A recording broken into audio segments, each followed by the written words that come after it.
Hi everyone, my name is Sharon Tiger and today I will be discussing with you immediacy in the classroom. Have you ever had a teacher that made you feel comfortable, was engaged with the class, or called you by your first name? How did that make you feel? Great, right? Well, you probably encountered a teacher using immediacy behavior. Today I want to discuss how pivotal immediacy behavior is in the classroom. Immediacy is the leading variable in successful teacher-student relationships, teaching effectiveness, and student achievement. Meribian was first to advance the concept of immediacy in 1971. He said, "People are drawn towards persons and things they like, evaluate highly, and prefer. They avoid or move away from things they dislike, evaluate negatively, or do not prefer." That sounds understandable. We bring people closer to us that we like and stay away from people that we don't. Common sense.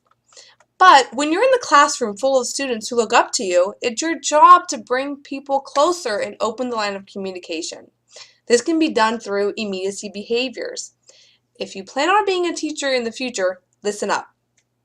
Immediacy has two forms: nonverbal and verbal immediacy. Let's take a look at both. Nonverbal immediacy is making eye contact. Looking at students in the eyes when you are having a conversation with them or they're answering a question is a good example of eye contact. Using physical gestures, putting your hand on a student's shoulders as they leave the classroom, handshakes, or waving goodbye as they walk away. Another one is smiling. Who doesn't like a good smile? Movement.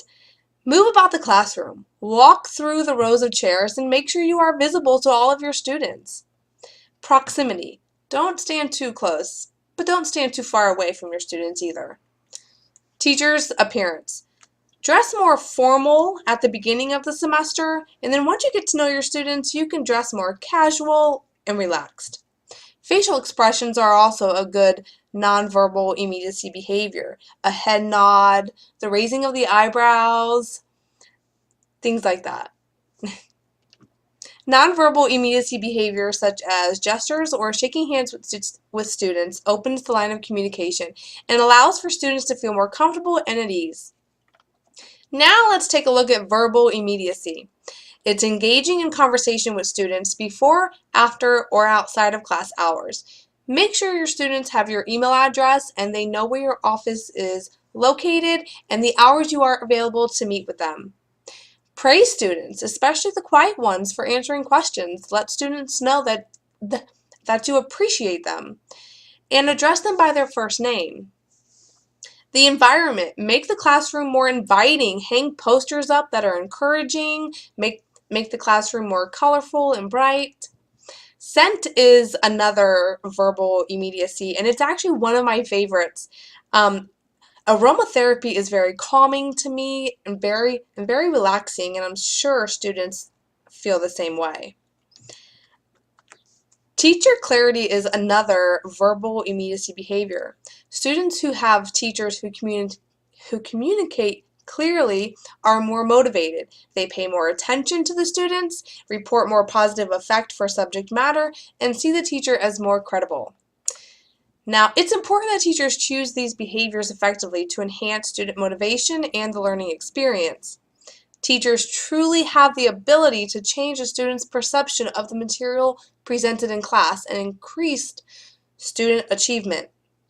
An increase in immediacy also increases student motivation in the classroom. Chesbrough and McCroskey said, "It is believed that students may feel more engaged with their immediate teacher and the class material, consequently creating a platform for higher learning." Getting to know your students can increase motivation. Motivational speaker Chris Cannon said to have your students do a report on their neighborhood. It not only lets them learn more about their neighborhood, but it allows you to learn more about your students, which is always a good thing. Making content relevant is another great example of teacher immediacy. Framework provides strategies for enhancing content relevant, but my favorite is choice.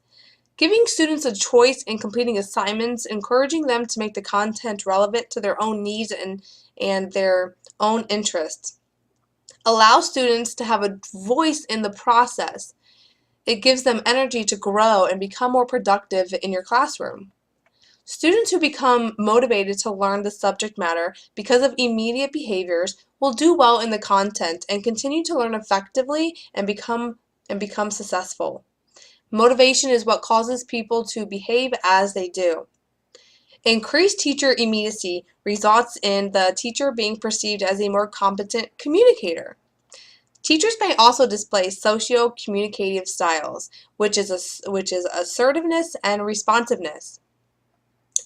Assertiveness is the capacity to make requests, actively engage or disagree, express positive or negative personal feelings, and initiate and disengage from conversation.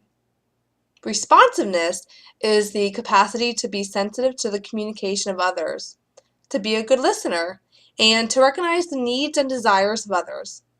Overall, research has suggested that assertive and responsive teachers produce more positive educational outcomes than those who are less assertive and responsive.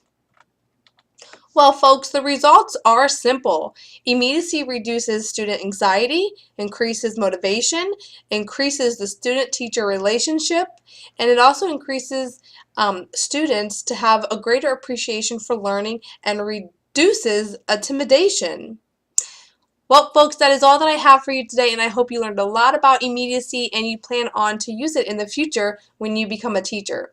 Take care and God bless.